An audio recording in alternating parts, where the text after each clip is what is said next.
ইতিহাসের পথে বাংলাদেশ।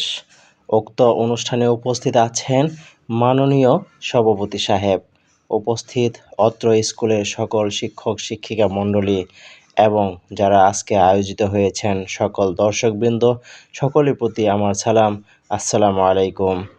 আজকে আমার বক্তব্যের বিষয় হলো বাংলাদেশে একটি ঐতিহাসিক ও শিল্প সমৃদ্ধ জেলা গাজীপুর জেলার ইতিহাস নিয়ে কিছু কথা বলা।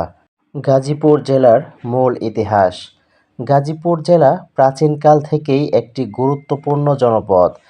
একসময় এই অঞ্চল ভাওয়াল পরগনা নামে পরিচিত ছিল। পাল ও সেন যুগে এখানে কৃষি ও জনবসতি গড়ে ওঠে। সুলতানি ও মোগল আমলে গাজীপুর ঢাকা সুবাহর একটি গুরুত্বপূর্ণ অংশ ছিল। এই সময় ইসলাম ধর্মের বিস্তার ঘটে এবং বহু সুফি দরবেশ এখানে আগমন করেন। ভাওয়াল রাজবংশ।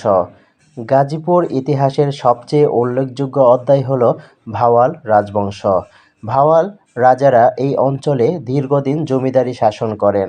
আজও ভাওয়াল রাজবাড়ি গাজীপুরের ঐতিহ্য স্মারক হয়ে দাঁড়িয়ে আছে।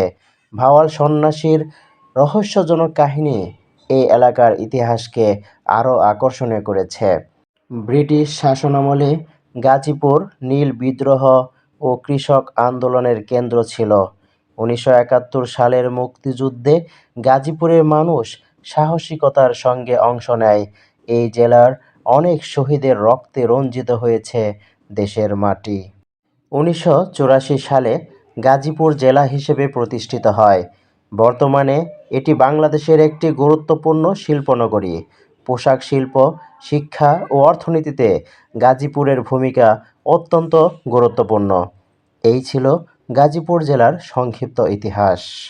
আমার তথ্য উপাত্তে যদি কোনো প্রকার ভুল ত্রুটি হয়ে থাকে এবং আমার ভাষায় যদি কোনো প্রকার ভুল ত্রুটি হয়ে থাকে তাহলে আপনারা সবাই ক্ষমা সুন্দর দৃষ্টিতে দেখবেন।